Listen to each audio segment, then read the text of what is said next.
கனேமுல்ல சஞ்சீவ படுகொலையுடன் தொடர்புடைய இசாரா செவ்வந்திக்கு இந்தியாவுக்கு தப்பிச் செல்ல படகு ஏற்பாடு செய்து கொடுத்து உதவியமை தொடர்பில் கைது செய்யப்பட்டு போலீஸ் தடுப்பு காவலில் வைக்கப்பட்டுள்ள ஆனந்தன் என்பவரின் வீட்டில் மேற்கொள்ளப்பட்ட சோதனையில் ஆயுதங்கள் கைப்பற்றப்பட்டுள்ளதாக கொழும்பு போலீஸ் குற்றத்தடுப்பு பிரிவினர் தெரிவித்துள்ளனர்.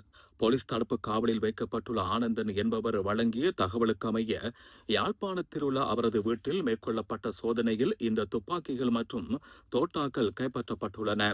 பிஸ்டல் ரக துப்பாக்கிகள் இரண்டும் 9 மில்லிமீட்டர் ரக தோட்டாக்கள் 6 உள்ளிட்ட ஆயுதங்களே இவ்வாறு கைப்பற்றப்பட்டுள்ளதாக கொழும்பு போலீஸ் குற்றத்தடுப்பு பிரிவினர் தெரிவித்துள்ளனர். ஆனந்தன் என்பவருக்கு துப்பாக்கியை கொடுத்ததாக கூறப்படும் நபர் ஒருவரும் வவுனியாவில் வைத்து கைது செய்யப்பட்டதாக கொழும்பு போலீஸ் குற்றத்தடுப்பு பிரிவினர் தெரிவித்துள்ளனர். இது தொடர்பான மேலதிக விசாரணைகளை கொழும்பு போலீஸ் குற்றத்தடுப்பு பிரிவினர் மேற்கொண்டு வருகின்றனர்.